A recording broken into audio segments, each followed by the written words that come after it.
परम पावन नगरी वाराणसी काशी नगर में एक अत्यंत निर्धन ब्राह्मण रहता था,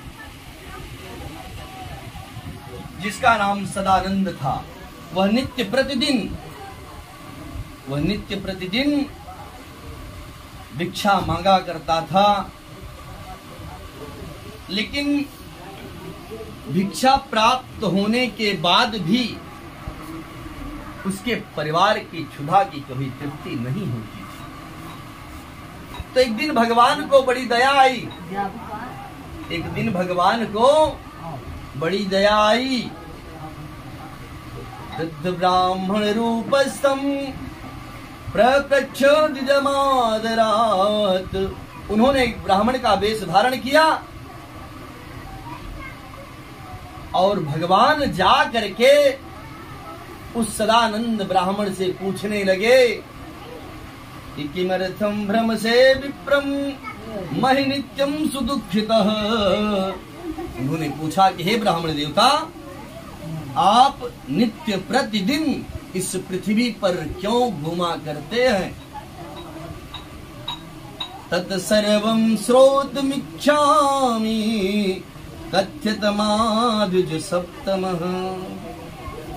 उन्होंने पूछा कि हे ब्राह्मण श्रेष्ठ, मुझे बताने की कृपा करो। ब्राह्मणोवाच, ब्राह्मण ने कहा कि ब्राह्मणो अति दरिद्रो वहम भिक्षार्थे भ्रमं महीम उपायं यदि जानासि कृपया कथय मे प्रभो।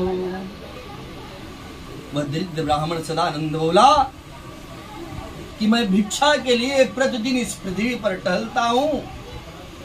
यदि मेरी दरिद्रता दूर करने के लिए आपके पास कोई उपाय हो, उपायम यदि जानासी, यदि आप कोई उपाय को जानते हो तो कृपया कथय मे प्रभु, आप मुझसे कहिए, मैं उसको करूंगा जिससे मेरी दरिद्रता दूर हो जाए। कृपा करके मुझे आप उसको बताइए। सत्यनारायण भगवान बोले, सत्यनारायणो विष्णुर्वांछितार्थ फलप्रदः तस्य तुम पूजनं विप्र कुरुस्व व्रतमुत्तमम् यत् कृत्वा सर्वदुःखोभ्यो मुक्ति भवति मानवः विधानं च व्रतस्यापि विप्राभाष्य सयत्नतः सत्यनारायणो विद्या सान्तरसधीयत तद्व्रतं संकरिष्यामि यदुक्तं ब्राह्मणेन वै इति संचित्तं विप्रवसो रात्रौ निद्रां न लब्धवान्।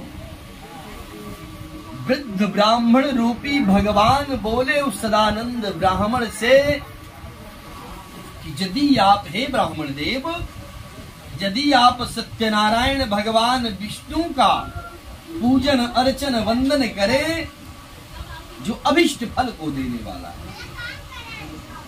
अतः हे विप्र देवता, तुम उनका व्रत और पूजन करो जिसके करने से मनुष्य मात्र सभी सुदुखों से मुक्त हो जाता है। क्यों? क्योंकि भगवान ने कहा कि साधन धाम मोक्ष कर द्वारा पाइन जहीं परलोक संवारा। इस साधन रूपी शरीर को प्राप्त करके जिसने अपना इहलोक और परलोक नहीं बनाया तो तस्य जन्म निरर्थकम, उसका जन्म जो होता है वह निरर्थक चला जाता है। क्यों? क्योंकि साधन यह ऐसा धन है कि स्वर्ग के लिए सीढ़ी है और नरक का सबसे बड़ा द्वार है। यह मनुष्य जैसा कर्म करता है, कर्म के प्रभाव से ही मनुष्य को, जैसे उदाहरणार्थ के लिए भगवान ने कहा कि हे विप्र देवता, यदि आप किसी तीर्थ में जा रहे हो तो हरि स्मरण करते हुए जाइए। आप किसी कथा में बैठे हुए हैं तो वहाँ हंसी ठिठोली नहीं करेंगे, वहाँ आप केवल भगवान के स्मरण का जाप करेंगे। हरि शरणम हरि शरणम हरि शरणम। क्यों? क्योंकि क्षिति जल पावक गगन समीरा, पंच तत्व यह अधम शरीरा। यह मात्र अधम शरीर जो हमारी बनी हुई है, यह मात्र 5 तत्वों से बनी हुई है। क्योंकि क्षिति जल, पृथ्वी, आकाश, वायु, जल और अग्नि, इन 5 तत्वों से हमारी शरीर बनी हुई है, जिसका नाश सुनिश्चित है। क्योंकि गोस्वामी तुलसीदास जी ने कलयुग के लिए लिखा है कि लघु जीवन संबुत पंचदशा कलिकांत गुमानुन नाशयता, असुत मान ही मातु पिता जब लो, अपला दीखी नहीं जब लो, और ससुरारी पियारी लगी जब तेरी पुरूप कुटुंब भय तब ते। गोस्वामी तुलसीदास जी ने बड़े ही ढंग से बताया है कि यह जो शरीर है, यह कई संवत तक नहीं चलने वाली है। क्षणिक मात्र भी भरोसा नहीं है कि यह शरीर, मेरी काया मेरा साथ कब छोड़ देगी। मैं यहाँ क्यों आया हूँ, किस लिए आया हूँ? यहाँ जातिगत भेदभाव को मिटाते हुए भगवान ने कहा, भगवान ने सदानंद ब्राह्मण से कहा कि जो भी आया है इस संसार में वह जाएगा। अरे जब रावण जैसा प्रतापी चला गया और राजा दक्ष प्रजापति का अहंकार उनको नहीं रहने दिया, जिन्होंने एक बार सती का अपमान किया, भगवान शिव के प्रकोपित जो रुद्र थे वे उनका सर धड़ से अलग कर दिए, सर धड़ से अलग कर दिए। तो इस स्थिति में मनुष्य को यह समझना चाहिए, सदानंद ब्राह्मण को भगवान ने समझाया कि हे ब्राह्मण, यह समझ लो कि हरि संकीर्तन ही तुमको इस लोक में और परलोक में सुख प्रदान कराएगा। यहाँ से जाने के बाद जैसे जब घटका लगता है, घटका जब लगता है, क्योंकि लघु जीवन संबुत पंचदशा कलिकांत गुमानुन नाश यसा। इसमें कोई अहंकार की बात नहीं है कि हमारा शरीर नहीं जाएगा। यह हमारा भौतिक शरीर जो है यह एक दिन अपने आप विलीन हो जाएगा, इसमें कोई कहने की बात नहीं है। और वहां जाने के लिए कोई जातिगत भेदभाव नहीं है। आए एक ही बाट से, जाना एक ही बाट। बचाए की जा, हम एक ही स्थान से आए हैं और एक ही स्थान पे हमको सबको जाना है। तो मरते वक्त भगवान कोई जातिगत भेदभाव नहीं करते हैं, इसलिए कथा में कोई जातिगत भेदभाव नहीं है। तो सदानंद को भगवान ने बताया कि हे ब्राह्मण, जो भी इस पृथ्वी पर आया है वह जाएगा, और यदि मेरा नाम लेता रहेगा तो मृत्यु तो सुनिश्चित है, क्योंकि ये इसका नाम ही मृत्युलोक है। यहाँ जो आया है वो जाएगा। अष्टादश पुराणेषु व्यासस्य वचनद्वयम् परोपकारः पुण्याय पापाय परिपीडनम्। 18 पुराणों में भी लिखा गया है कि उपकार के लिए ही यह शरीर प्राप्त हुई है। जितना हो सके इस शरीर के द्वारा उपकार करिए, धर्म करिए, तीर्थाटन करिए, क्योंकि यह सब माया कर परिवार। यह जितना भी है, यह जितना भी रिश्ते नाते हैं, माता पिता के, भाई बंधु के, पिता पुत्र के, जितने भी नाते हैं सब माया के वशीभूत। क्योंकि बालक जब माँ की गर्भ में रहता है तो भगवान से प्रार्थना करता है कि हे भगवान, एक बार यदि आप मुझे इस गर्भ से बाहर निकाल देंगे तो मैं ऐसा कर्म नहीं करूंगा कि दोबारा मुझे इस गर्भ में आना पड़े। क्यों? क्योंकि गर्भ में इतने कृमि होते हैं, इतने कीटाणु होते हैं कि उस बच्चे के शरीर में हर समय चुभाते रहते हैं अपने नुकीले कीलों, जिसका एक नाम है बैतरणी। भगवान ने बताया हे विप्र देवता, इसीलिए ऐसा कर्म करिए,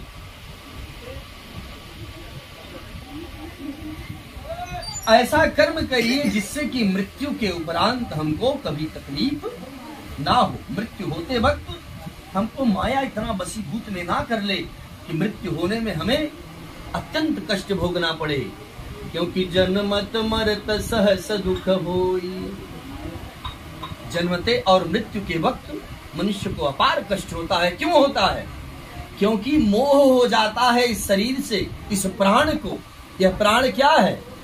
यह प्राण जो है उस परमात्मा का एक अंश है। जैसे अग्नि को आप जला दीजिए तो उसमें से जितनी चिंगारियां निकलेंगी वो सब क्या है? अग्नि का ही अंश है। तो उसी प्रकार यह जीव जो है उस परम पिता परमात्मा का ही अंश है। तो इसीलिए सदानंद को भगवान ने समझाया, हे सदानंद, जो सदानंद दूसरे जन्म में सुदामा बन करके इस पृथ्वी पर आए और जिनकी कथा को हम आप सुनते पढ़ते और कहते हैं, जिनके जीवन से हम एक उदाहरण प्राप्त करते हैं कि हमें किस प्रकार से यहाँ जीना है और किस प्रकार से रहना चाहिए, हमें गरीबी में किस प्रकार रहना चाहिए, हमें अमीरी में किस प्रकार रहना चाहिए। यह ज्ञान केवल हमें सुदामा के द्वारा प्राप्त होता है। यद्यपि सुदामा कितने लोक के मालिक थे? 2 लोक के मालिक थे। अगर रुक्मिणी पकड़ती नहीं भगवान कृष्ण को तो 3 लोक के मालिक बन जाते। देखिए क्या भाग्य है। तो इसी प्रकार भगवान ने सदानंद को समझाया कि यदि आप सत्यनारायण व्रत कथा करेंगे, इसका श्रवण करेंगे, देखिए श्रद्धा ही सब कुछ है। यदि मन में श्रद्धा नहीं है, यदि मन में श्रद्धा नहीं है तो आप कितनी भी पूजा कर लें, चाहे साक्षात नारायण ही आकर के खड़े हो जाएं, लेकिन उसका कोई मतलब नहीं है। और दूसरी बात उन्होंने क्या बताया कि शुद्ध मान ही मातु पिता जब लो, अबलानन दीख नहीं जब लो। और पुत्र माता पिता की सेवा कब तक करता है? कब तक करता है? जब तक कि वह अपनी पत्नी का मुख नहीं देखता है,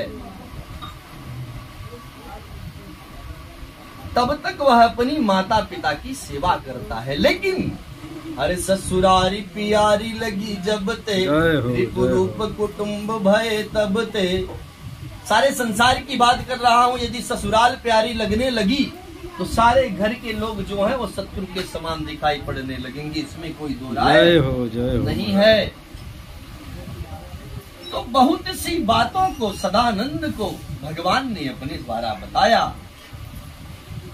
जिनके जीवन से हमें यह सीख मिलती है कि हमको सत्कर्म के रास्ते पर हर समय चलते रहना चाहिए। और यदि सत्कर्म होगा तो मोक्ष का द्वार अपने आप खुला रहेगा।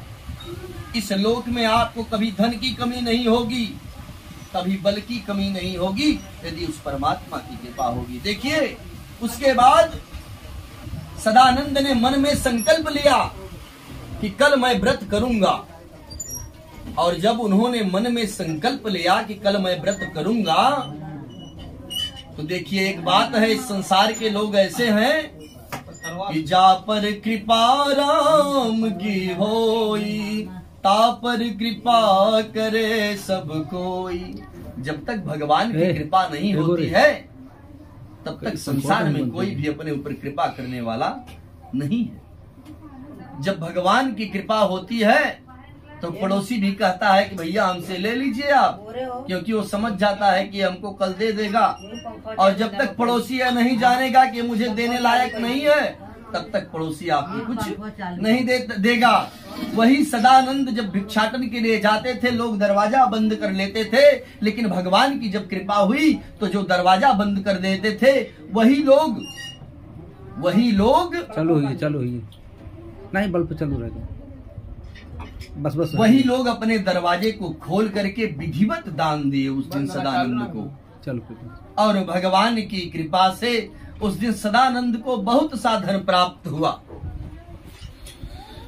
सदानंद उस धन को ले आए और एक बनिए के यहाँ बेच करके जितना उससे द्रव्य इकट्ठा हुआ, ब्राह्मण को बुला करके भद्रशिला नदी के किनारे उन्होंने इस सत्यनारायण व्रत कथा को श्रवण किया, जिसके उपरांत मृत्यु के उपरांत वे सुदामा बन करके आए। और सुदामा बनने पर भी अगर वो संदीपनी के आश्रम में त्रुटि नहीं करते तो कभी दरिद्र नहीं होते। उन्होंने त्रुटि क्या किया था? उन्होंने त्रुटि यही किया था कि संदीपनी की पत्नी ने जो चना दिया था खाने के लिए भगवान कृष्ण को और सुदामा को, वो सुदामा अकेले ही खा गए। इसी के कारण सुदामा दरिद्र बन गए, उनको दरिद्रता आई, यही कारण था। लेकिन फिर भगवान की कृपा हुई, वही सुदामा हो गए। और आज तक ऐसी मित्रता का वर्णन हमें कहीं प्राप्त नहीं होता है जैसे भगवान कृष्ण और सुदामा थे। तो इस प्रकार हमें इस कथा से यही ज्ञान प्राप्त होता है कि भगवान के श्री चरणों में रहने से हमारी मुक्ति भी है, सद्गति भी है और हमारे समस्त मनोरथ भी पूर्ण होते हैं। बोलिए लक्ष्मी नारायण भगवान की जय। स्कंद पुराणे रेवा खंडे सत्यनारायण कथा द्वितीय अध्याय वृंदावन बिहारी लाल की जय। गणपति महाराज की जय। गौरा मैया की जय। वरुण देवता की जय। दुर्गा मैया की जय।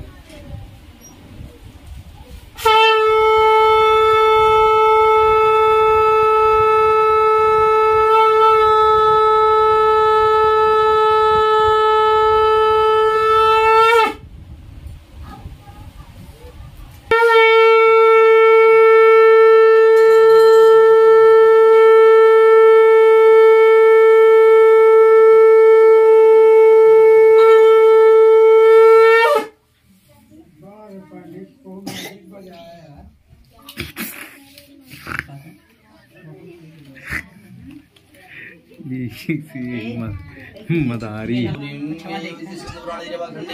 सत्यनारायण कथा वृंदावन बिहारी लाल की जय। जय जय। सत्यनारायण भगवान की जय।